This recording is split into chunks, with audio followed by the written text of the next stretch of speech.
Un jour, un garçon nommé Mochizuki Touya se retrouve assis devant le dirigeant de son monde, et le dirigeant s'excuse auprès de lui parce qu'il l'a accidentellement transféré de son monde par erreur. Le dirigeant est surpris que Touya soit calme, même après avoir entendu cela. Alors Touya lui dit « Peut-être que c'est parce que tout cela ne semble pas encore réel. On dirait juste un rêve, et ça ne sert à rien de pleurer sur quelque chose qui est déjà arrivé et terminé. » Il lui demande alors « Qu'est-ce qui va m'arriver ensuite ?» Alors le souverain lui dit qu'il ne peut pas le renvoyer dans le même monde, mais qu'il peut le transférer dans un autre monde parce que ce sont les règles. Touya accepte sans hésitation ni colère, et c'est parce que son grand-père l'a élevé à pardonner aux autres. Alors le souverain lui demande s'il y a quelque chose qu'il peut faire en compensation, et Touya sort son téléphone et demande s'il peut l'utiliser dans le nouveau monde. Le souverain lui dit « D'accord, je vais le modifier pour que tu puisses l'utiliser là-bas, et tu pourras le recharger avec de la magie. » Touya est surpris que le monde où il va soit un monde magique, et il lui demande si le téléphone sera toujours connecté à son ancien monde. Le souverain lui dit qu'il ne pourra pas interagir directement avec l'ancien monde, mais il pourra toujours suivre les nouvelles là-bas, et il l'ajustera aussi pour qu'il puisse l'appeler. Puis Touya se réveille dans le nouveau monde et commence à réfléchir à comment il va se débrouiller dans un endroit qu'il ne connaît pas. Soudain, son téléphone sonne et c'est le souverain qui lui dit qu'il a modifié la carte sur le téléphone pour l'adapter au monde où il se trouve maintenant. Touya ouvre la carte et se dirige vers la ville la plus proche. Et en chemin, il réfléchit à comment il va s'en sortir dans cette ville sans argent. Une calèche passe à côté de lui et s'arrête soudainement, et quelqu'un descend et dit avec enthousiasme à Touya « Tes vêtements sont incroyables! Puis-je vous les acheter ?» Touya l'accompagne à sa boutique de vêtements pour se changer, et il remarque qu'il ne peut pas lire ce qui est écrit sur l'enseigne de la boutique. Après avoir changé de vêtements et reçu l'argent du marchand, il lui demande s'il y a une auberge à proximité. Le marchand décrit un endroit appelé l'auberge de la lune d'argent. Touya ouvre la carte et découvre que le magasin où il était s'appelle le royaume de la mode de Zanak. En chemin vers l'auberge, il entend deux voleurs dans une ruelle coinçant deux filles. Ils disent « La rayure sur ce produit réduit sa valeur à une seule pièce d'argent ». Une des filles se met en colère et lui dit « Ce n'est pas suffisant, rends-moi le produit ». Les voleurs refusent, et à ce moment-là, Touya intervient et dit aux filles « Je peux acheter le produit pour une pièce d'or ». La fille accepte, et Touya attrape une pierre et la lance sur le produit, le cassant alors qu'il est dans les mains du voleur. Les voleurs se mettent en colère et l'attaquent. Touya se souvient quand le souverain lui a donné un peu de pouvoir pour l'aider à survivre dans le nouveau monde. Il a l'impression que les attaques des voleurs sont très lentes, alors il en bat un, et une des filles bat l'autre. Ensuite, il leur donne la pièce d'or comme convenu, et Touya regrette d'avoir cassé le produit juste pour les distraire, mais il ne savait pas qu'il serait si facile à abattre. Elle le remercie, et se présente comme Elze Sileska et Linze Sileska, elles sont jumelles.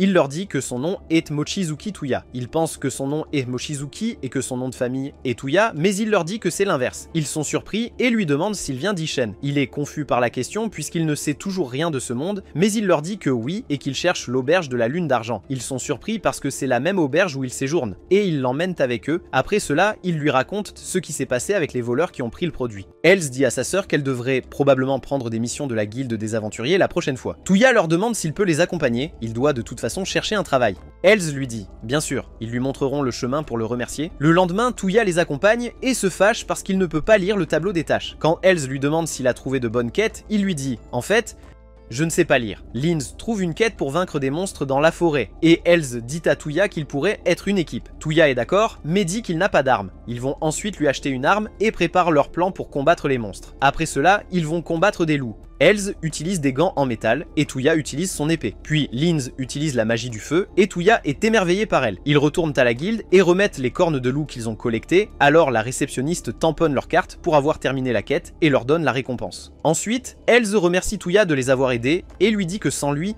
elle n'aurait pas réussi la quête. Linze lui dit que c'est la première fois qu'elle voit un homme qui pourrait égaler la force de sa sœur. Touya leur demande de lui apprendre à lire et à écrire, pour qu'il puisse se débrouiller dans ce monde. Elze lui dit que Linze lui apprendra puisqu'elle est intelligente et bonne pour expliquer. Il lui demande ensuite si elle peut lui apprendre à utiliser la magie. Elze lui demande avec surprise s'il a l'aptitude. Linze ajoute que les personnes sans aptitude ne peuvent pas utiliser la magie, peu importe leurs efforts. Touya se souvient que le souverain lui a dit qu'il pouvait utiliser la magie et il leur demande s'il y a un moyen de connaître son aptitude. Linze sort les pierres magiques qui amplifient, stockent et libèrent l'énergie magique. Elle tient la pierre de l'élément eau car c'est la plus facile et la démontre devant lui. Elze prend la pierre et lui dit « Au fait, je n'ai pas l'aptitude pour utiliser la magie de l'eau, donc si j'essaie d'utiliser la pierre, elle ne réagira pas. » Linze lui dit que même si sa sœur ne peut pas utiliser la magie de l'eau, elle utilise la magie de protection et elle-même ne peut pas l'utiliser. Tout le monde a de l'énergie magique, mais sans l'aptitude, ils ne peuvent utiliser aucun sort. Touya prend la pierre et l'essaie et un puissant jet d'eau en sort. Alors ils sortent pour essayer les autres éléments et ne pas détruire l'auberge. Il essaie le feu et ça marche,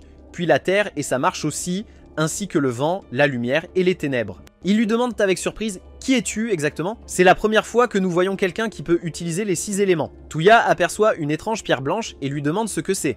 Elle lui dit que c'est une pierre de sort pour la magie nulle, et c'est spécial parce qu'elle n'a pas de sort fixe. Il lui demande comment l'utiliser, elle lui dit, comme sa sœur, qu'il l'utilise pour des sorts de protection, et d'autres l'utilisent pour augmenter la force.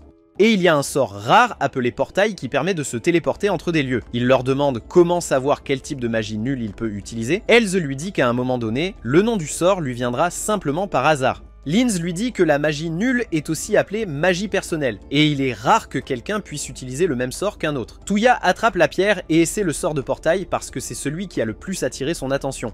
Soudain le sort s'active et Tuya regarde à travers le portail et voit la même forêt dans laquelle ils étaient plus tôt. Linz leur dit que le sort de portail permet à l'utilisateur de se téléporter vers des endroits où il est déjà allé. Ils retournent à l'auberge et Elze lui dit « Je n'arrive toujours pas à croire que tu puisses utiliser tous les éléments. Il y a définitivement quelque chose d'étrange chez toi. » Tuya a l'impression qu'il le félicite à cause de la triche et ils sont interrompus par Mika, l'aubergiste, qui est avec une fille travaillant dans un café voisin nommé Eru. Eru leur demande de l'aider à choisir un nouvel article à ajouter au menu du café, puisque Tuya est un touriste d'une autre ville et pourrait connaître de nouvelles recettes. Tuya lui demande quel type d'article elle veut ajouter. Elle lui dit quelque chose de léger et sucré qui plairait davantage aux femmes. Tuya pense à la glace et vérifie la méthode de préparation sur son téléphone. Linz lui demande « Qu'est-ce que c'est ?» Il répond que c'est un outil magique et que lui seul peut l'utiliser, donc il espère qu'il ne s'y attarde pas. Il lui donne les ingrédients et lui apprend à le faire. Ils adorent ça, et Elze et Linz deviennent encore plus curieuses de Tuya. Le lendemain, ils reçoivent une demande pour livrer une lettre à la capitale royale, et en chemin, Tuya prend une photo d'Eld pendant qu'elle dort. En chemin, ils s'arrêtent dans une ville pour faire une pause, et ils pensent à chercher une auberge pour rester en ville. Tuya dit « Ne vaudrait-il pas mieux utiliser le sort de portail et retourner à Silvermoon ?» Ils lui disent que non, c'est mieux de visiter de nouveaux endroits tant qu'ils sont dans une nouvelle ville. Puis ils voient une foule rassemblée autour d'une fille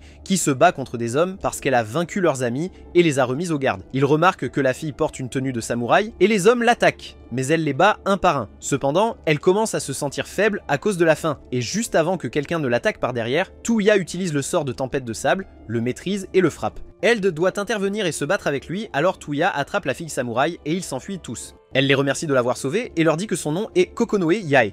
Et Yae est son prénom tandis que Kokonoe est son nom de famille. Ils sont surpris et Tuya lui demande si elle vient d'Ishen. Elle dit oui et il lui dit son nom, alors elle s'excite parce qu'il vient aussi d'Ishen comme elle. Il panique et lui dit non, il vient d'un autre pays qui lui ressemble. Les jumeaux sont choqués parce qu'il leur avait dit plus tôt qu'il venait d'Ishen. Il change de sujet et dit à Yae qu'elle a l'air fatiguée, alors elle leur dit qu'elle a perdu toutes ses provisions de voyage.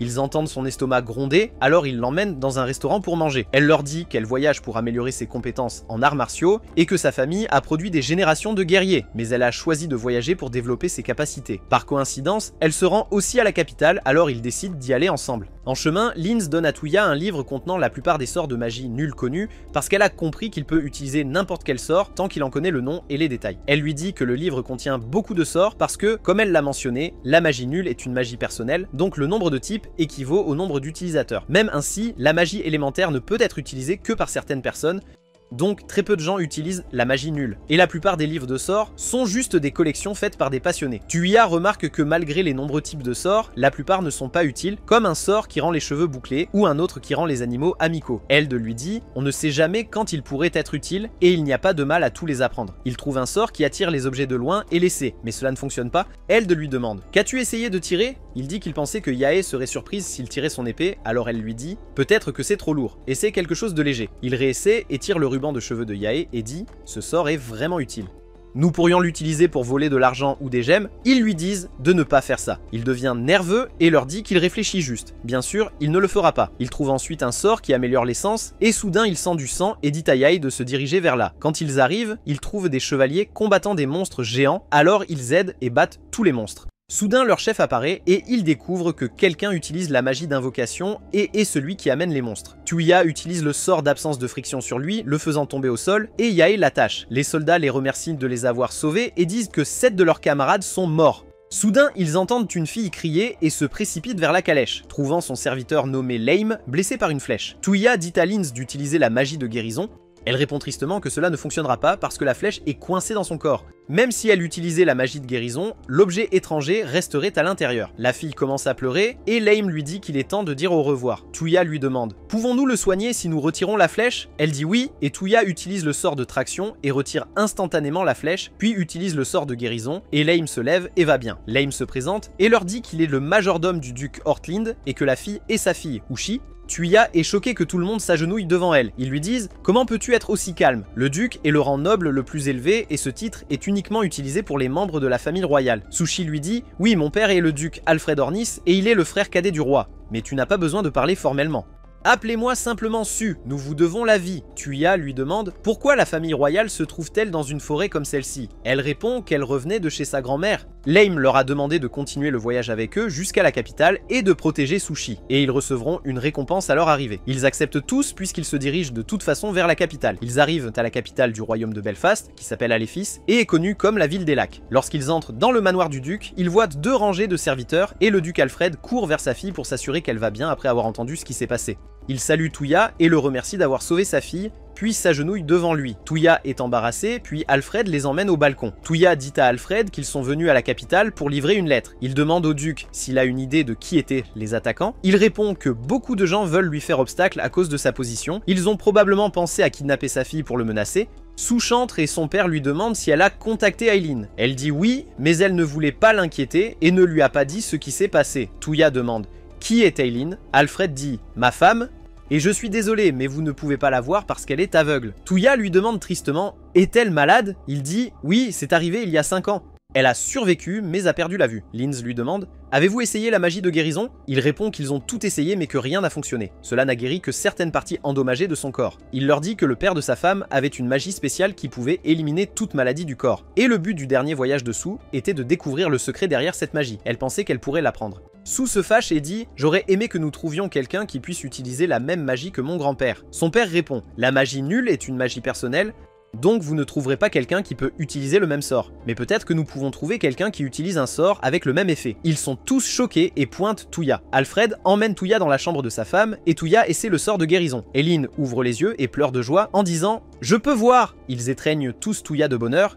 Et Yae lui dit que se précipiter pour aider les autres sans craindre l'échec est quelque chose de vraiment admirable. Après cela, Alfred lui dit « Tu as sauvé ma fille et ma femme en une journée. J'espère pouvoir te remercier correctement. » D'abord, il lui donne une récompense financière pour avoir sauvé sa fille et l'avoir protégée. La récompense est de 40 pièces de platine et tout le monde est choqué par le montant car une pièce de platine équivaut à 10 pièces d'or. Tuya est stupéfait et dit à Alfred qu'il ne peut pas les accepter, c'est beaucoup trop. Alfred lui dit « S'ils prévoient de continuer comme aventuriers, ils auront certainement besoin de cet argent. » Il leur donne ensuite 4 médailles de la maison du duc et avec eux, ils peuvent passer partout sans inspection et utiliser les installations de la classe noble. Après cela, ils se disent au revoir et leur mission de livraison de lettres est également terminée. Avant de partir, Tuya demande à Yae ce qu'elle compte faire. Elle lui dit « J'ai décidé de m'offrir à toi » et ils sont tous choqués. Elle explique qu'elle veut dire que Tuya a un grand pouvoir et qu'elle a beaucoup appris de lui. Donc pour son entraînement, elle veut rester avec Tuya. Tout le monde l'accueille parce qu'ils l'aiment tous. Ils décident ensuite d'aller acheter des choses puisqu'ils sont dans la capitale. Et en chemin, Tuya voit des créatures étranges qu'il ne reconnaît pas. Alors il leur demande « Qu'est-ce que c'est ?» Ils lui disent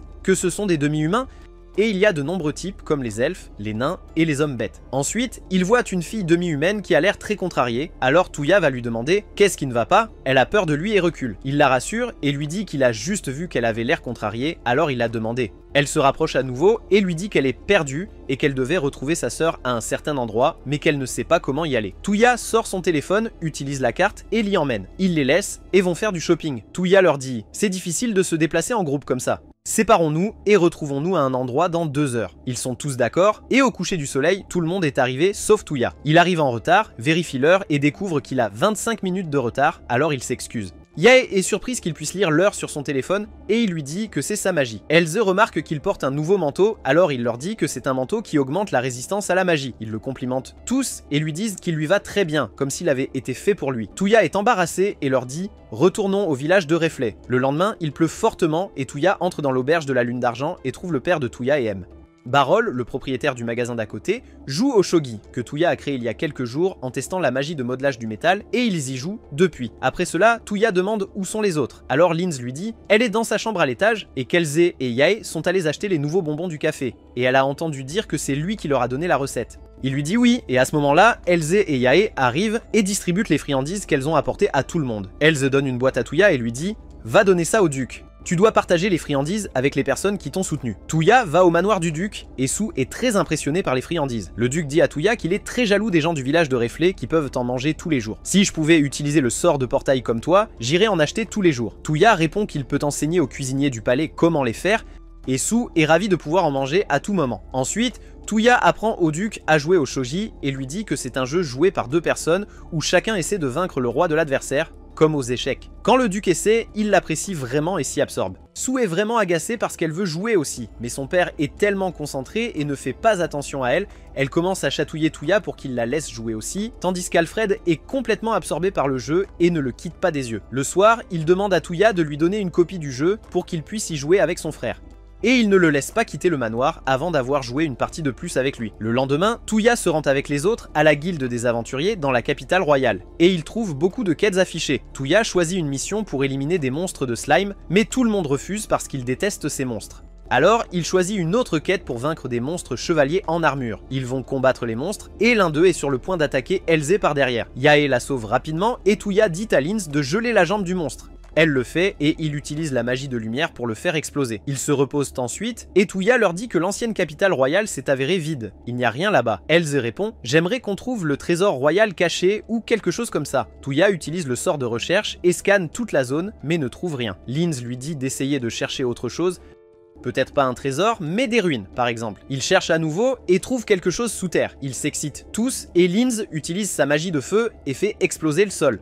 Ils trouvent une dépression sous terre et y descendent. Linz éclaire la zone avec une orbe lumineuse magique. Ensuite, ils trouvent des inscriptions dans une langue étrange sur le mur qu'ils ne peuvent pas lire, alors Tuya prend une photo avec son téléphone. Puis, ils trouvent une pierre magique créée avec de la magie de la terre. Linz leur dit qu'elle s'active si on y passe son mana. Cela pourrait être un piège. Elze dit à Tuya de passer un peu de son mana dedans. C'est le seul à utiliser la magie de la terre ici.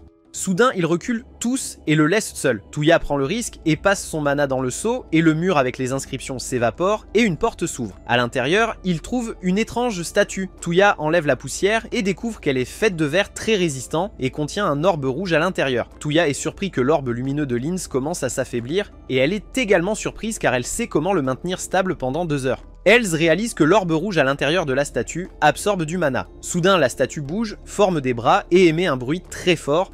Alors Tuya ouvre une porte et ils s'échappent tous rapidement. Yae leur dit qu'elle n'a jamais vu une créature magique comme ça auparavant. Soudain, une autre explosion se produit et le monstre surgit de sous terre et attaque Tuya. Linz utilise la magie du feu et lance des flèches de feu, mais il les absorbe. Yae tente une attaque physique et le frappe avec son épée, mais sa carapace est trop dure. Elze saute dessus avec son gantelet en métal, mais cela ne l'affecte pas. Tuya utilise alors la magie de suppression de friction pour faire glisser le monstre et dit à Linz de ne pas utiliser de magie directement sur lui. Elle forme un bloc de glace et le laisse tomber sur le monstre, et Elze coupe ses membres. Mais de manière choquante, il régénère ses membres en utilisant le mana qu'il a absorbé et étend un de ses bras pour poignarder Elze. Tuya leur dit de le distraire, et il la soigne rapidement. Il essaie d'analyser calmement la situation et réfléchit aux capacités du monstre. Une idée lui vient et il la dit à Elze. Il va se placer devant le monstre et utilise le sort de traction pour extraire son noyau, le lance à Elze et elle le brise, faisant évaporer le monstre. Après cela, Linz suggère qu'il rapporte ce qui s'est passé au duc, puisque c'est la guilde des aventuriers de la capitale royale. Ils sont d'accord et vont raconter au duc Alfred ce qui s'est passé. Il leur dit qu'il enverra une équipe pour enquêter sur l'affaire. Tuya leur dit que les ruines se sont toutes effondrées, donc les inscriptions qu'ils ont trouvées ont disparu. Il sort son téléphone et lui montre la photo, et le duc lui demande une copie. Tuya lui dit qu'il l'apportera demain. Le duc lui dit que cela pourrait être un indice sur le mystère de la raison pour laquelle la capitale a été déplacée. Tuya est surpris que la raison du déplacement de la capitale soit inconnue. Le duc explique qu'il n'y a pas de document officiel sur la raison. Ils rentrent chez eux et Tuya prépare les copies en utilisant la magie du dessin. Il se téléporte dans la capitale en utilisant le portail et est surpris de trouver le duc déjà à l'extérieur. Le duc lui dit « C'est bien que tu sois là, j'avais besoin de toi de toute façon. Mon frère, le roi, a été empoisonné. » Tuya monte dans la calèche avec lui et le duc lui dit que son frère a probablement été empoisonné par les nobles opposants à cause de l'accord commercial avec le royaume de Mizmed, un nouveau royaume dirigé par un homme bête, et son frère envisageait de former une alliance avec lui. Et le fait est, si son frère meurt, sa fille, la princesse Yumina, prendra le trône. Et il est sûr que ce qui s'est passé a été causé par quelqu'un essayant de gagner du pouvoir et de l'influence par un mariage politique avec la princesse. Tuya lui demande « Alors que veux-tu que je fasse ?» Le duc lui dit qu'il veut qu'il enlève le poison de son frère en utilisant le sort de guérison qu'il a utilisé sur Aileen. Quand ils arrivent, Alfred se met en colère en voyant le comte Balsa. Balsa lui dit tu arrives au bon moment, nous avons réussi à attraper le coupable. Alfred est surpris et Balza lui dit « C'est l'ambassadrice du royaume de Mizmed et ils vont la décapiter immédiatement. » Alfred lui répond « Non, c'est mon frère qui décidera. » Alors Balza s'en va et Tuya s'énerve contre lui et le fait glisser dans les escaliers. De l'autre côté, la princesse Yumina tient la main de son père et pleure, entourée de toutes les personnes qui l'aiment. Alfred et Tuya entrent, et Tuya commence immédiatement le traitement. Le mage royal est choqué que Tuya utilise la magie de récupération perdue. Le roi se réveille en bien meilleure forme qu'avant, et il demande « Alfred, qui est l'homme avec toi ?» Alfred le présente et lui dit « C'est l'homme qui a restauré la vue d'Eline, et je l'ai amené parce que je suis sûr qu'il peut te guérir. » Le roi remercie Tuya, et tout le monde est très heureux. Le capitaine de la garde, Léon, le salue, et la mage se présente comme Charlotte et lui demande « Quels autres éléments peut-il utiliser ?» Il lui répond « Beaucoup », et elle devient encore plus excitée de les connaître, ce qui rend Tuya mal à l'aise. La princesse Jumina le remercie d'avoir sauvé son père, et Tuya entend le roi dire avec colère « Pourquoi quelqu'un du royaume de Mizmed voudrait-il me tuer? Ce crime a été commis par quelqu'un d'autre essayant de bloquer mon chemin. » Léon dit au roi « Mais tout le monde vous a vu vous effondrer juste après avoir bu le jus envoyé par l'ambassadeur. » Le roi leur dit « Convoquez l'ambassadeur. » Quand il l'amène devant le roi, elle dit « Je suis Olga Strand, et je suis venue à votre demande. » Tuya est choquée parce qu'elle est la sœur d'Arma, la fille perdue qui l'a aidée. Tuya leur demande « La pièce où le roi s'est effondré est-elle encore intacte ?» Léon lui dit « Oui, j'ai ordonné à personne de la toucher. » Il emmène Tuya dans la pièce et toute la nourriture est encore là. Léon lui montre le jus que le roi a bu. Tuya utilise le sort pour détecter le poison, puis dit à Léon de convoquer le roi, son groupe et Balta aussi. Quand Balta voit que le roi va bien, il est choqué. Le roi lui dit « Désolé de vous avoir inquiété ». Balta panique et Tuya leur dit « Tout le monde ici était présent lorsque le roi s'est effondré, ce qui signifie que le coupable est parmi vous. » Ils sont tous choqués et Balta dit avec colère « C'est l'ambassadeur qui est responsable ». Tuya tient la bouteille de jus et dit « Tout le monde a paniqué en voyant le roi boire de ceci ». Il prend une tasse et une autre bouteille du même jus qui n'est pas empoisonnée et demande à Léon d'en boire. Léon boit et rien ne se passe. Tuya prend la coupe du roi, verse à partir de la même bouteille confirmée sans danger et demande au comte Balta d'en boire. Balta panique et Tuya lui dit « Ne t'inquiète pas, ce n'est pas empoisonné ». Alfred demande « Qu'est-ce qui ne va pas ?» et Balta fixe la coupe avec peur. Léon le saisit et le force à boire. Balta commence à s'étouffer et supplie pour de l'aide. Tuya lui dit « Arrête de faire semblant, j'ai déjà retiré le poison de la coupe ». Balta est stupéfait et Tuya l'embarrasse avec la question « Pourquoi pensais-tu qu'il y avait du poison ?» Il leur dit simplement « Le poison n'était pas dans la bouteille, il était sur la coupe du roi et je l'ai su tout de suite grâce à mon sort de détection de poison. J'ai découvert que le poison avait été appliqué à toutes les coupes que le roi utilise. » Balta s'enfuit rapidement et Tuya utilise le sort de glissade pour le faire tomber. La princesse Jumina est très impressionnée par Tuya. Et le roi le remercie et lui dit qu'il veut le récompenser pour lui avoir sauvé la vie. Mais Tuya lui dit « Ce n'est pas nécessaire. J'allais justement voir le duc par hasard de toute façon. » Soudain, la princesse Jumina se lève et dit au roi et à la reine « J'ai décidé, je veux l'épouser. » Tuya est choquée par la situation dans laquelle il se trouve. Et le roi lui demande « Qu'est-ce qui t'a fait décider cela ?» Elle lui répond « Parce qu'il apporte du bonheur à ceux qui l'entourent et a une personnalité incroyable. Pour la première fois de ma vie, j'ai envie de partager ma vie avec quelqu'un. » Il lui dit « Si c'est ce que tu ressens, alors je ne peux pas m'y opposer. Je vous souhaite à tous les deux du bonheur. » Alfred les félicite et la reine décide d'organiser une fête le soir. Personne n'a même demandé l'avis de Tuya. Il dit nerveusement « Non, non, non, comment avez-vous tous accepté si rapidement?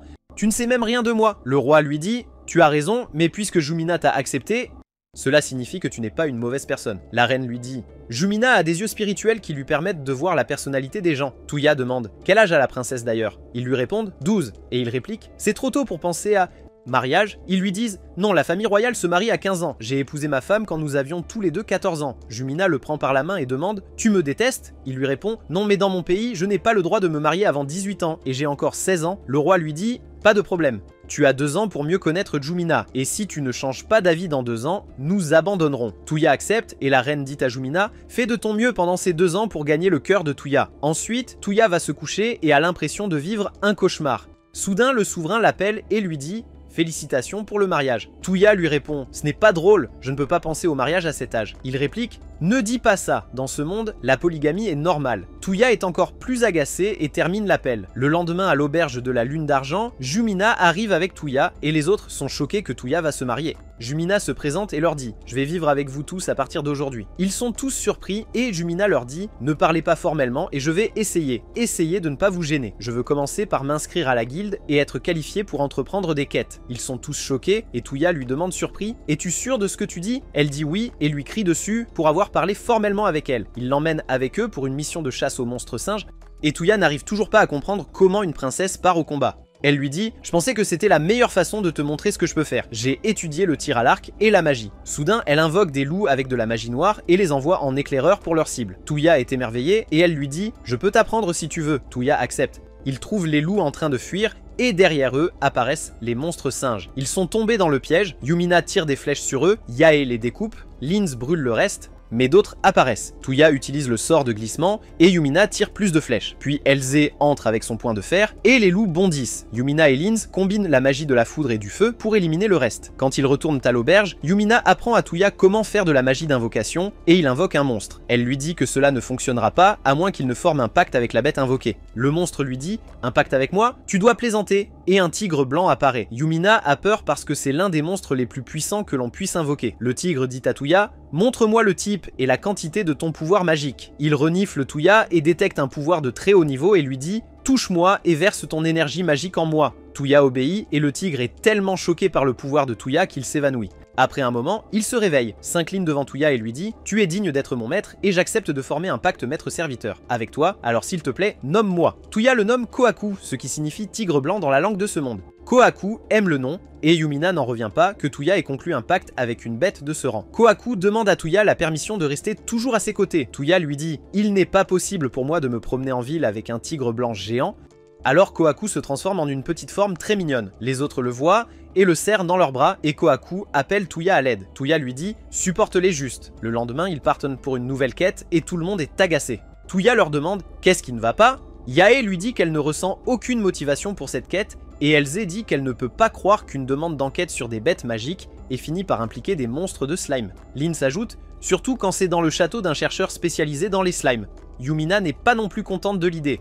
Alors Tuya essaie de les motiver et leur dit « Allez-vous laisser les villageois vivre dans la peur? Avons-nous le droit de nous appeler de vrais aventuriers si nous partons ?» Lorsqu'ils arrivent, Tuya entre le premier et leur dit « L'endroit a l'air un peu effrayant, mais c'est sûr. » Soudain, un morceau de métal tombe sur sa tête. Il le regarde et découvre que c'est un monstre slime transformant. Linz est surprise parce qu'elle n'a jamais vu un slime comme ça auparavant, et elle suggère qu'il cherche les recherches de l'homme. Ils montent au premier étage et trouvent un livre avec des enregistrements liés à la recherche et de nombreuses propriétés des monstres slime. Quand ils montent à l'étage suivant, ils trouvent un groupe de monstres slime rassemblés. Linz a peur, et avant qu'elle ne brûle tout le bâtiment, Tuya l'arrête et envoie Kohaku les attaquer, mais son attaque ne les affecte pas. Ils montent les escaliers et sont surpris que les slimes ne les aient pas suivis. Yumina leur dit qu'ils ont peut-être établi un campement là-bas et ne peuvent pas le quitter. Ils continuent vers l'étage suivant, tous irrités par les slimes. Tuya leur dit qu'il a l'impression que le chercheur essayait de créer un type spécial de slime et que ceci était ses expériences ratées. Linz lit dans le livre qu'il ne connaissait en fait pas les propriétés de chaque monstre avant de les avoir créés. Il trouve à la chambre du chercheur, mais il est déjà mort, juste un squelette. Il décide de brûler le bâtiment puisqu'il est inutile et plein de monstres. Le lendemain, Tuya emmène Kohaku pour lui faire visiter la ville. En chemin, il voit Yae avec une petite fille qui pleure, alors ils vont voir ce qui se passe. Yae lui dit qu'elle est perdue, mais elle ne veut pas lui parler ni dire son nom. Tuya met Kohaku devant elle et demande « Quel est ton nom ?» À cause de son apparence mignonne, elle répond « Lien ». Tuya utilise le sort de recherche familiale, mais ne trouve rien. Puis il a une idée, sort son téléphone et utilise la magie de recherche de cartes à travers le téléphone et trouve sa localisation. Ils vont voir sa mère et la trouvent en train de la chercher et de demander aux gardes. Yae demande à Tuya « Qu'as-tu utilisé sur ton téléphone cette fois-ci ?» Il lui explique que le sort de recherche est à l'origine utilisé pour chercher beaucoup de choses, mais seulement dans un petit rayon, alors que le téléphone peut chercher dans un rayon beaucoup plus large. Elle est étonnée et lui dit « Dans ce cas, peux-tu chercher mon frère ?» Ils vont dans un restaurant à proximité pour discuter.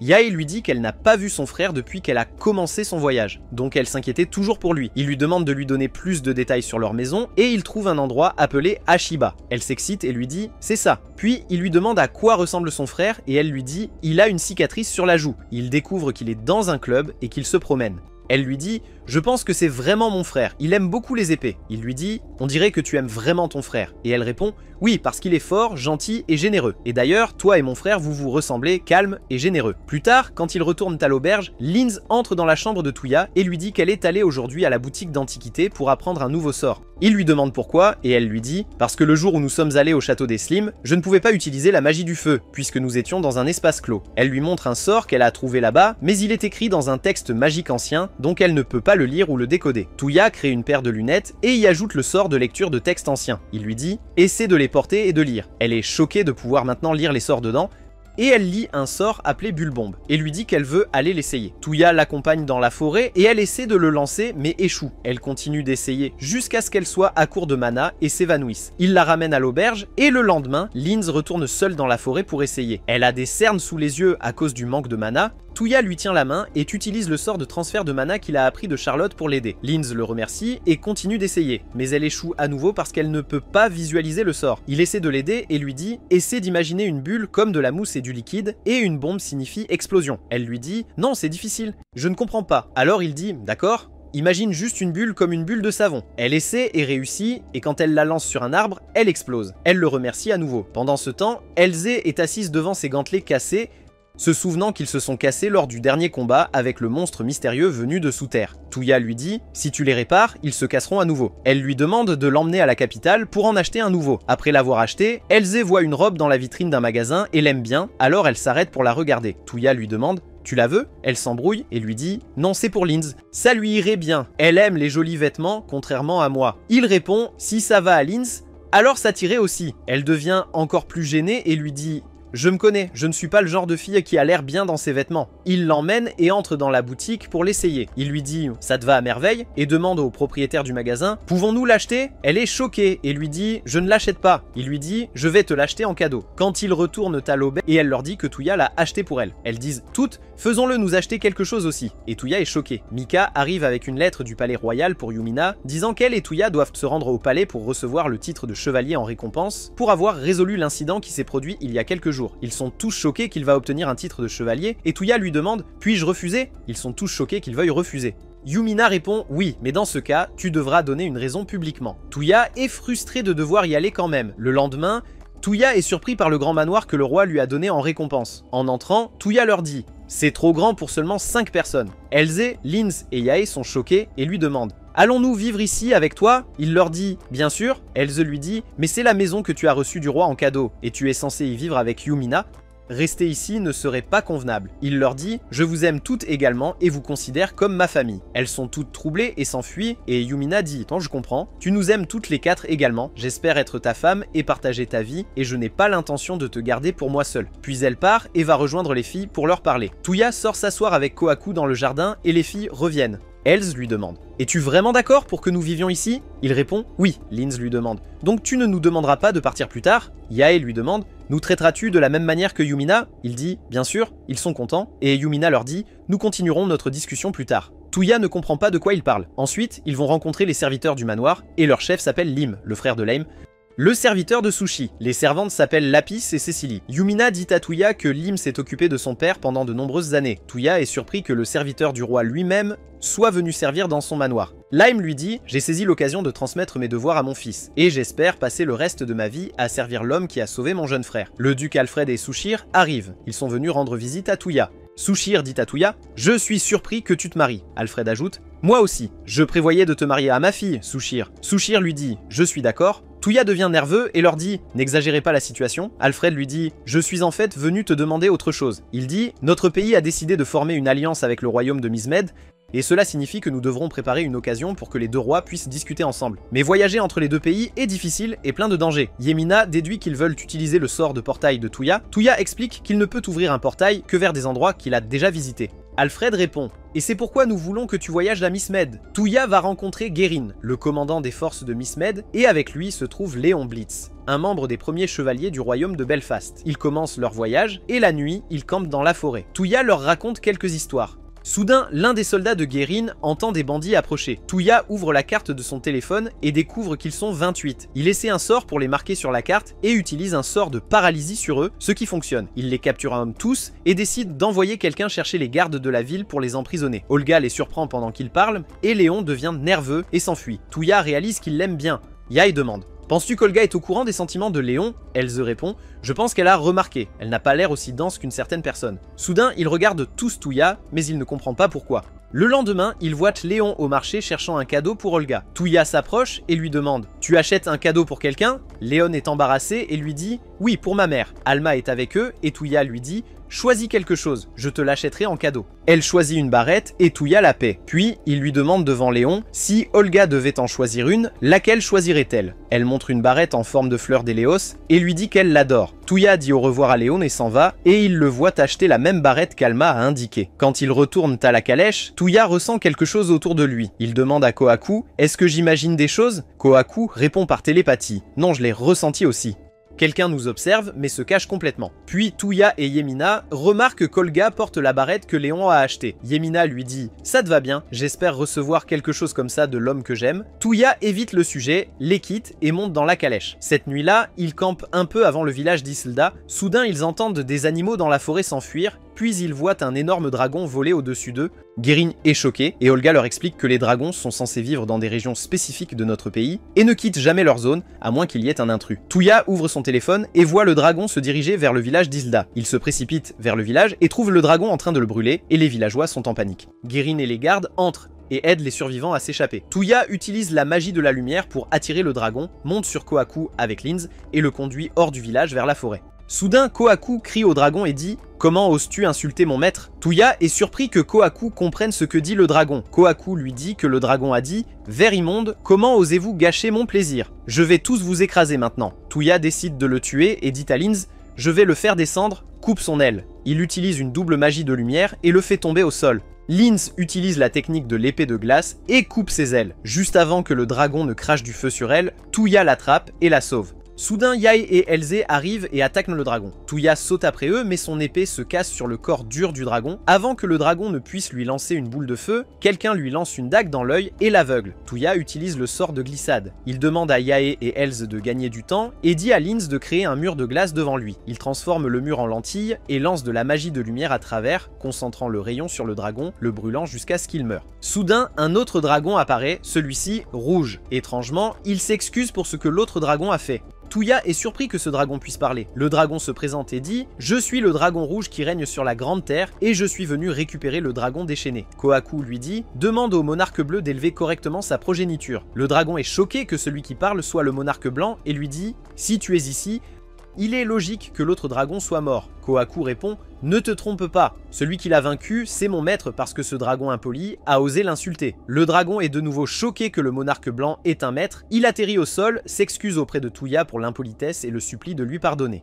Touya lui dit « C'est bon tant que nous savons pourquoi cela s'est produit, mais assurez-vous de discipliner les jeunes dragons pour qu'ils ne recommencent de pas. » Après le départ du dragon, Touya regarde à côté de lui et trouve les filles par terre, terrifiées. Il leur demande « Qu'est-ce qui ne va pas ?» Elles répondent, choquées. Comment ne pas avoir peur de parler à un dragon? Il leur dit que c'était une simple affaire, ils retournent au village, aident les gens et soignent les blessés. Le lendemain, Léon est surpris et dit à Guérin « Ils ont vaincu un dragon juste à 4 et ont même utilisé de la magie de guérison sur tous les villageois. Je suis choqué. » Guérin lui dit « Non seulement cela, ils ont donné tous les matériaux du dragon au village et chaque pièce pourrait se vendre pour plus de 10 pièces d'or. » Léon dit « Je ne sais pas qui ils sont vraiment, mais je m'inclinerai devant eux par respect. » Le chef du village vient remercier Touya personnellement de les avoir sauvés du dragon et lui offre le croc du dragon en cadeau en disant « C'est pour votre arme cassée.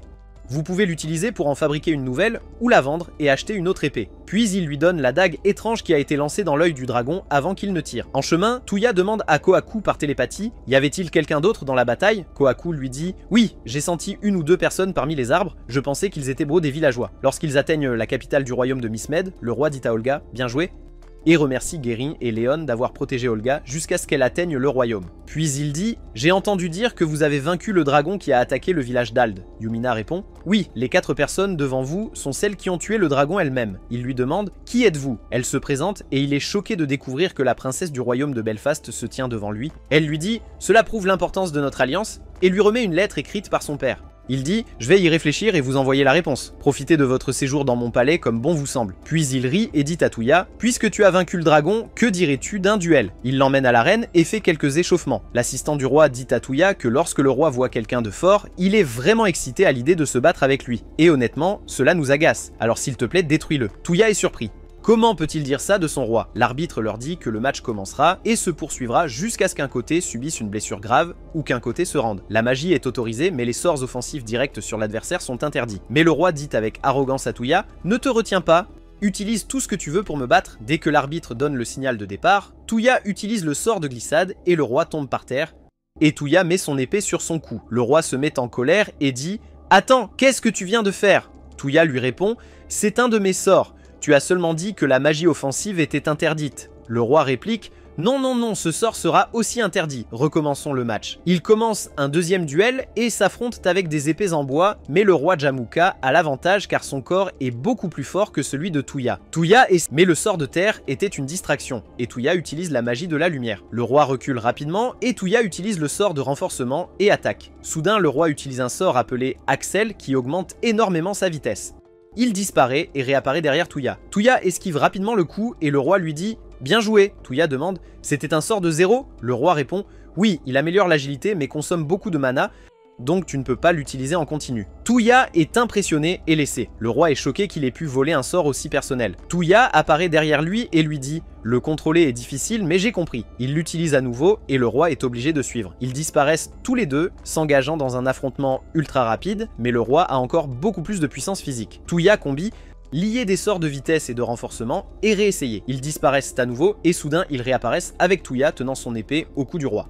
Il gagne. Le roi rit et lui dit « Je suis étonné que tu aies réussi à exécuter mon sort. » Ce soir-là, le roi organise une fête et Touya et les autres portent les vêtements du peuple de Mismed. Le roi leur dit « Ces vêtements vous vont bien. » Les filles le complimentent aussi. Touya leur dit « Vous êtes toutes très jolies aussi. » Il sort son téléphone et prend des photos d'eux. Le roi lui demande « Qu'est-ce que c'est ?» Touya lui dit « C'est un de mes sorts qui me permet de capturer une image et de la stocker. » Le roi est choqué et lui demande « Peux-tu l'imprimer ?» Touya prend un morceau de papier et l'imprime en utilisant la magie. Le roi est émerveillé et lui demande de prendre une photo de lui aussi. Tout le monde est photographié et Touya passe le reste de la fête à imprimer les photos. Puis il va se reposer et soudain il voit un ours en peluche bouger et lui faire signe de le suivre. Cela le mène à une pièce où il trouve une fille. Elle dit à l'ours « Tu as amené un invité étrange, Paula. » Elle demande à Touya « Qui es-tu » Il se présente et elle réalise que c'est lui qui a tué le dragon parce qu'elle en a entendu parler. Il lui demande en retour et elle lui dit « Je suis l'une des aînées des tribus de fées. Mon nom est Len. Je peux paraître jeune, mais je suis bien plus âgé que toi, plus de 600 ans. » Touya est très surpris et lui demande « Paula est-elle une bête invoquée ?» Elle lui dit « Non, c'est une vraie poupée. »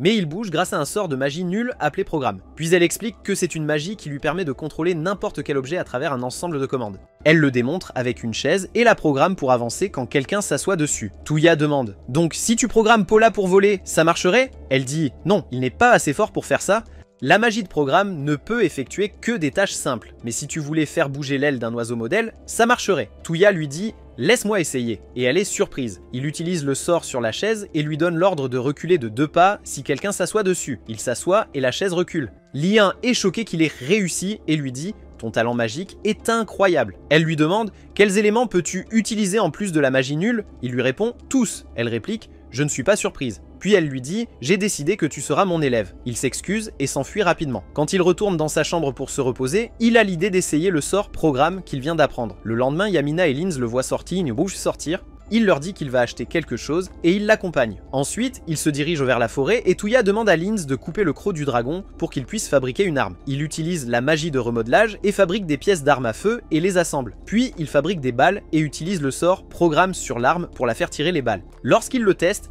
il manque la cible. Il ajuste la visée du canon et réessaie. Ça fonctionne. Il utilise la magie pour recharger l'arme sans effort et leur dit « Ça s'appelle un pistolet. C'est une arme utilisée à longue portée. » Ils sont tous impressionnés et lui demandent de leur fabriquer des pistolets aussi. Il ouvre son téléphone et leur dit « Choisissez un design ici et fabrique un pistolet pour chacun d'eux. » Puis il modifie son arme pour avoir 2 modes, un mode épée et un mode pistolet, afin qu'il puisse combattre à la fois de près et de loin. Il nomme l'arme Brunhild. Vers le coucher du soleil, il décide d'aller dîner. Kohaku remarque quelqu'un qui les observe, alors Touya décide de les saluer. Kohaku lui dit qu'ils sont sur le toit d'un bâtiment. Touya dit aux filles à continuer, il a quelque chose à faire. Il utilise Axel et apparaît rapidement derrière eux. Il lance une bombe éclair et s'enfuit. Il ouvre la carte et les suit, puis utilise à nouveau Axel et apparaît devant eux. Avant qu'ils ne lancent une autre bombe éclair, il leur tire dessus avec des balles en caoutchouc. Ils tombent et il les attache. Il est surpris de trouver là Lapis et Cecily. Ils lui disent qu'ils viennent d'espions, une unité de renseignement qui travaille directement sous les ordres du roi de Belfast. Ils ont reçu l'ordre de surveiller et protéger la princesse Yumina. Touya sort la dague qui a touché l'œil du dragon et leur demande. Lapis lui dit qu'elle appartient à Cecily, c'est une experte en lancer de couteau. Touya leur demande « Que va-t-on faire maintenant ?» Lapis lui dit « Nous continuerons à protéger la princesse dans l'ombre comme nous l'avons fait, alors s'il te plaît, garde-le secret. Il demande « Que se passerait-il si elle le découvrait ?» Cecily lui dit « Si elle le découvre, elle sera vraiment en colère contre le roi et cela deviendra un problème national. » Touya retourne voir les filles au restaurant et elles essaient de la nourriture de la ville. Il s'avère qu'elle est très épicée. Le lendemain, Lien emmène tout le monde avec elle pour chercher certaines ruines qu'elle veut voir, mais elle leur dit « Je ne connais pas l'emplacement exact. Tout ce que je sais, c'est que ça s'appelle les ruines de Naruya. » Yae lui dit « Peut-être que mon père sait où c'est. » Alors elle dit « Allons vite le voir. » Et il se dirige vers le royaume d'Edo. En chemin, Touya lui demande « Y a-t-il un roi à Ishen ?» Elle lui répond « Techniquement oui, mais chaque région est gouvernée par un seigneur. » Lien lui demande « Qui est le seigneur de cette région ?» Et elle répond « Tokugawa Ayase ». Touya est surpris par le nom, elle voit des gens porter une fille sur une chaise et est perplexe. Touya lui dit « C'est un Kagaya. » Ce sont des personnes que vous payez pour vous transporter à votre destination. Ils sont également surpris que les gens portent des chaussures en bois et Touya leur dit « Cela s'appelle des Jeta ». Yae lui dit « Tu en sais beaucoup sur cet endroit même si tu es né en dehors d'Ashen ». Yae sent qu'il y a quelque chose d'étrange dans l'air. Quand Yae entre dans sa maison, Ayane l'accueille chaleureusement et appelle Nanai, sa mère. Quand elle la voit, elle devient heureuse et la serre fort dans ses bras. Yae lui demande des nouvelles de son père et elle lui dit « Il est parti à la guerre avec Ayase ». Yae demande « Contre qui se battent-ils » Ayane lui répond « Les Takeda parce que leur armée a soudainement avancé il y a quelques jours. Donc ton père est allé au château de Kawago avec ton frère Jutaro pour les intercepter. » Yae demande à Touya de l'aider à sauver son frère et son père. Lorsqu'ils atteignent l'emplacement du château, Touya ouvre son téléphone et lui dit « Je ne sais pas pour ton père, mais ton frère va bien. » Elle dit « Dépêchons-nous de les rejoindre. » Lien l'arrête et dit « Tout mouvement imprudent causera des dégâts. » Touya lui dit « Je vais utiliser le sort de détection profonde pour scanner 1 km autour et me téléporter plusieurs fois jusqu'à atteindre le château et ouvrir un portail pour toi. » De l'autre côté, la capitale est entourée de soldats zombies et Touya est surpris quand il les voit. Au même moment, un des soldats dit à Jutaro « Les ennemis reviennent sans cesse, peu importe combien nous en abattons, et nous ne pouvons pas les retenir. Il y a des rumeurs selon lesquelles ils s'arrêtent si nous brisons leur masque, mais ce n'est pas encore confirmé. » Touya entre par la porte et Jutaro pointe son épée sur lui instantanément. Touya lève la main et lui dit « Je ne suis pas un ennemi. Vous êtes le frère de Yae, Kokonoe Jutaro, n'est-ce pas ?» Il répond « Oui. »« Comment connais-tu Yae ?» Touya lui dit « Nous sommes amis et je suis venu ici pour vous aider. » Il lui demande « Où est Yae maintenant ?» Touya ouvre un portail et Yae entre et étreint son frère. Il lui demande « Qui sont ces gens avec toi ?» Elle lui dit « Ce sont mes amis, tous dignes de confiance et tu peux compter sur eux. » Elle demande des nouvelles de leur père et il lui dit « Il est en sécurité et garde Ayaz. » Touya remarque de nombreux soldats blessés, puis Touya demande à Jutaro « Qui sont les personnes portant des masques dehors ?» Il lui dit « Je ne sais pas, ils sont censés être morts, mais je pense qu'ils s'arrêtent si nous détruisons leurs masques. » Lien leur dit « Ils sont fabriqués par l'homme comme des reliques d'une ancienne civilisation et des outils magiques puissants comme le téléphone que tu as aussi. » Touya ouvre son téléphone et voit que leurs nombres sont énormes. Il les marque tous et utilise la magie de la lumière pour les éliminer. Tout le monde est encore plus étonné et les soldats célèbrent. Ensuite, ils vont rencontrer Lord Ayaz qui les remercie pour leur aide. « Monsieur Kokonoe, dit Yae, je n'arrive pas à croire que tu protèges personnellement la princesse Yumina. » Elle lui répond « Ce sont les résultats de mon entraînement. » Puis Touya leur demande « L'armée de Takeda va-t-elle se retirer après ce qui s'est passé ?» Ayaz lui dit « Il pourrait attaquer à nouveau après s'être regroupé. » Et nous avons entendu des rumeurs selon lesquelles Shingen est déjà mort, et qu'en ce moment, le stratège des ténèbres, Yamamoto Kansuke, dirige l'armée des morts vivants. Lin lui dit « Il utilise probablement un artefact ou de la magie pour contrôler les cadavres. » Touya demande « Si nous capturons Yamamoto, tout cela prendra-t-il fin ?» Il dit « Très probablement, oui. » Mais Kansuke est retranché dans une forteresse et nous ne l'avons pas encore localisé. Soudain, ils entendent une voix dire « Alors laissez-moi vous y guider. » Une fille descend du plafond et leur dit « J'apporte un message secret pour Tokugawa Ayase. Mon nom est Tsubaki. Serviteur de Kosaka Masanobu, l'un des 4 principaux généraux Takeda. Ils lisent la lettre et découvrent que les 4 généraux de Takeda sont retenus dans une prison souterraine, sauf Kosaka. Tsubaki leur dit que Kosaka fait semblant de suivre les ordres de Kensuke dans l'espoir de restaurer le clan Takeda. Ayasho pense qu'ils ne sont pas obligés d'aider les Takeda, mais que s'ils n'arrêtent pas ce qui se passe, les Tokugawa souffriront aussi. Touya lui dit « Laisse-nous faire ». Il pense que s'ils utilisent le sort de portail, ils seront détectés, alors il demande à Liane le sort qu'elle utilise pour cacher ses ailes. Elle lui dit « Je peux aussi cacher tout le corps ». Touya décide d'emmener Tsubaki et Liane avec lui. Elze lui dit « Ne te précipite pas et pars pendant la journée sinon tu seras exposé ». Yae dit « Je veux rentrer chez moi et rassurer ma famille à propos de père et frère ». Linz lui dit « Nous devons aussi obtenir de la nourriture pour les soldats ici ». Touya dit « Tu as raison ». Lin dit « C'est difficile de croire que l'homme doué qui a anéanti un si grand nombre d'ennemis est maintenant si pratique. Monsieur ?» Kokonoe leur dit « Permettez-moi de préparer des chevaux pour vous ». Touya lui répond « Pas besoin » et demande à Tsubaki d'imaginer le château pour qu'il puisse lire ses pensées et les y téléporter. Cette nuit-là, il se dirige vers la base de Takeda et Liun se cache avec Touya. Touya ouvre une porte à l'intérieur du château, mais se retrouve repoussé au même endroit. Lian lui dit peut-être que Kensuke a créé une barrière autour de la zone pour bloquer la magie. Il demande cela annulera-t-il ton invisibilité? Lin lui répond non, cela annule seulement les sorts visant les bâtiments. Tsubaki suggère de détruire la barrière, mais Lian lui dit non, si nous la brisons, nous attirerons l'attention. Il se dirige directement vers la prison et Tsubaki s'incline devant un homme nommé Baba et lui dit « Je suis venu te sauver sur ordre de Kosaka ». Elle le présente à Touya et Lian. Elle demande « Où sont Nado et Yamagata ?» Il lui dit « Dans les cellules à l'arrière ». Touya utilise la technique de remodelage sur les barreaux, les transforme en portes et libère Baba. Ensuite, ils vont libérer Nado et Yamagata. Touya leur dit « Nous prévoyons de capturer Yamamoto Kensuke ». Touya demande à Lian « Pouvons-nous détruire la barrière ?» Elle lui dit « Il devrait y avoir un sceau quelque part, si nous le désactivons, la barrière disparaîtra ». Ils lui disent qu'ils savent où se trouve le sceau et ils s'y dirigent. À leur arrivée, Touya détruit le sceau et ouvre la carte pour localiser Kensuke.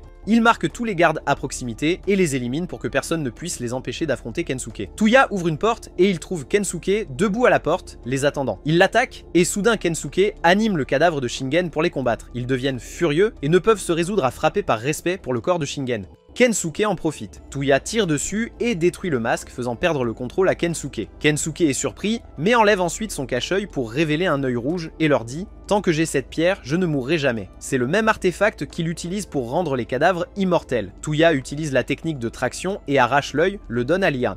Elle lui dit « Il est maudit avec un sort qui corrompt le cœur. Les artefacts sont précieux, mais nous devons détruire celui-ci. » Elle le jette et Touya le tire. Kensuke disparaît. Le lendemain, il demande à Baba l'emplacement des ruines de Naruya et il leur dit « Elles sont au fond de la mer. » Touya utilise la lecture de pensée pour apprendre l'emplacement à partir de ses pensées. Il retourne chez Yae pour qu'elle puisse dire au revoir à sa famille et Touya ouvre un portail vers la mer où il se dirige et ils sont tous émerveillés par la vue. Touya essaie de plonger dans la mer pour chercher les ruines que Lin voulait et il voit un temple sous l'eau, mais il ne peut pas retenir son souffle longtemps et remonte rapidement. Il demande à Liun s'il existe un sort qui lui permettrait de respirer sous l'eau.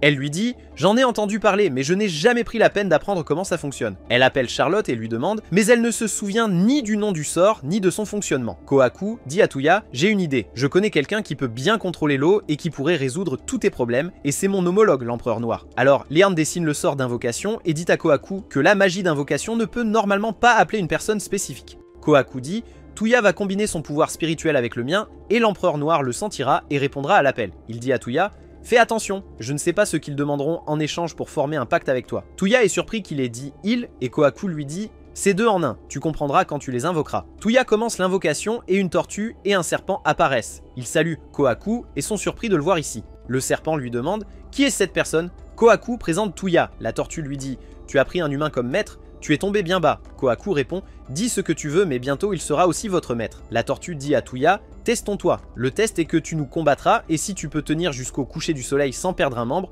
nous formerons un pacte avec toi. » Touya accepte, et Lian le prévient, mais il lui dit « Ne t'inquiète pas. » Le serpent est impressionné par le courage de Touya. Soudain, Touya utilise le sort glissade, puis il utilise le sort programme sur une de ses balles pour qu'elle continue d'attaquer et active le sort glissade. Il leur tire dessus et il continue de glisser sans fin pendant qu'il se détend jusqu'à ce qu'il abandonne et admette leur défaite. La tortue lui demande alors de former un pacte avec eux. Touya les nomme Kokyu et Sango. Le serpent dit « Je prendrai le nom Kokyu ». Puis Kohaku leur dit de rétrécir comme lui parce qu'ils ne peuvent pas se promener avec lui à cette taille massive. Ils rétrécissent et Touya est étonné qu'ils puissent voler. Au coucher du soleil, il décide d'essayer de plonger sous l'eau à nouveau. Kokyu et Sango créent une barrière autour de lui pour qu'il puisse respirer et marcher normalement sous l'eau. Lorsqu'il entre dans le temple, il trouve un cercle entouré de piliers. Kokyu lui dit « Essaie d'y canaliser ta magie ». Quand il le fait, il se retrouve transporté dans un autre endroit, entouré d'un jardin. Il voit une fille s'approcher lentement et calmement de lui. Elle lui dit « Je fais partie de l'unité à distance qui contrôle le jardin aérien de Babylone et je m'appelle Francesca. » Touya lui demande « Où sommes-nous exactement ?» Elle lui répond « C'est le jardin flottant de Babylone dans le ciel » et elle l'emmène avec elle pour lui montrer qu'ils sont vraiment dans le ciel. Il lui demande « Quel est le but de cet endroit ?» Elle lui dit « C'est un jardin construit par le professeur Regina Babylone comme passe-temps, tout comme elle nous a créé aussi. » Touya est surpris par le mot « créer » et Sango lui dit « Elle n'est pas humaine, il ne ressent pas de vie en elle. » Shiska lui dit « J'ai été créé comme unité de contrôle pour ce jardin et cela s'est passé il y a 5000 ans. » Il lui demande « Donc tu es une machine ?» Elle répond « Pas entièrement une machine. Certaines de mes parties vitales sont faites avec de la magie, donc je suis un mélange entre une machine et un être vivant magique. » Touya lui demande si le jardin s'est détérioré ou a eu des problèmes au fil du temps. Elle répond « Tout ici est soutenu par la magie et je suis toujours en alerte, donc entretenir le jardin est devenu automatique. » Touya est surpris puisqu'il est ici à l'intérieur. Elle lui dit « En ce moment, tu es considéré comme une menace Mais je vous ai reconnu comme un individu compatible. Désormais, une unité 23 nommée Francesca sera sous votre commandement. Il lui demande « Que voulez-vous dire par compatible ?» Elle lui explique « Personne ne peut traverser le cercle magique d'où vous venez à moins de pouvoir utiliser tous les éléments comme le professeur. » Elle l'a conçu pour nous confier à quelqu'un de compatible qui pourrait contourner le cercle magique et le professeur a dit qu'elle nous laisserait la décision finale.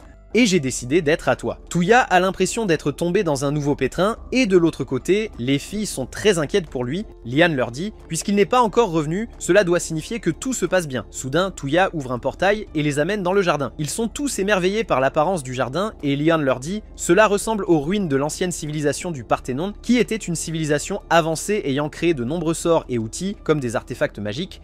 Et ce jardin est un artefact. Jumina suggère aux filles de laisser Tuya et Lin faire leur travail et d'aller se promener. En chemin, elle leur demande « Vous vous souvenez du sujet dont nous avons discuté avant d'emménager dans le manoir ?» Elles deviennent toutes nerveuses en se souvenant quand elle a demandé « Vous aimez toutes Tuya, n'est-ce pas ?» Leurs visages deviennent rouges et elles essaient de faire comme si elles ne l'aimaient pas. Jumina dit à Elze « Tu regardes toujours les vêtements qu'il t'a achetés et tu es très heureuse. » Puis à Linz, elle dit « Tu le suis toujours pour voir où il va. » Puis à Yae « Tu vas toujours voir Tuya pour qu'il te soigne quand tu te blesses. » Même si Linz peut utiliser la magie de guérison. Ensuite, elle leur dit « Je ne suis pas contrariée par cela parce que cela signifie que Tuya a 3 compagnes qui le soutiennent et lui font confiance. Et je ne pense pas qu'il serait juste de le monopoliser. Je ne pense pas non plus que je pourrais le soutenir dans tout toute seule à partir de maintenant. Donc je ne veux pas le restreindre pour quelque chose de mesquin comme la possessivité. » Soudain, elle leur demande « Voulez-vous être les épouses de Tuya ?» Elles sont troublées et ne peuvent pas répondre. Et Jumina reporte le sujet. Ils lui disent « Nous n'avons pas oublié. » Et elle leur demande « Avez-vous clarifié vos sentiments à ce sujet ?» Ils deviennent nerveux à nouveau et Jumina demande à Linz « Ton cœur bat plus vite quand tu es avec Tuya, n'est-ce pas ?» Elle répond « Oui. » Puis elle dit à Elze « Tu as toujours les yeux sur lui ?»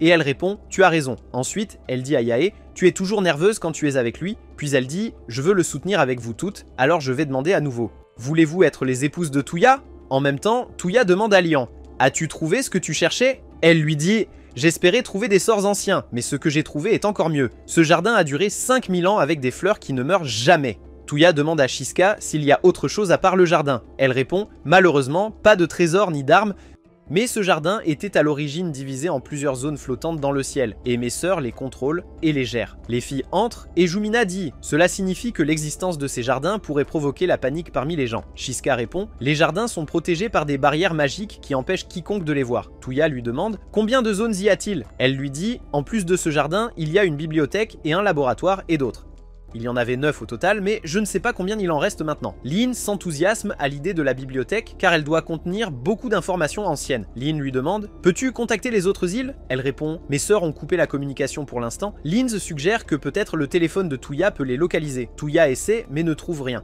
Liun leur dit « Cela signifie que nous devons chercher tout leur cercle magique. » Ils demandent à Shiska « Sais-tu où ils sont ?» Elle répond « Non. » Soudain, Linz se lève et dit à Tuya « Je t'aime !» Le lendemain, Tuya est dans sa chambre, se sentant très nerveux. Il entend frapper à la porte et l'ouvre prudemment pour trouver Jumina. Quand elle entre, elle lui demande « Que penses-tu de Lindsay ?» Tuya devient nerveux et dit « Je pense qu'elle est gentille et honnêtement, j'étais heureux quand elle a avoué.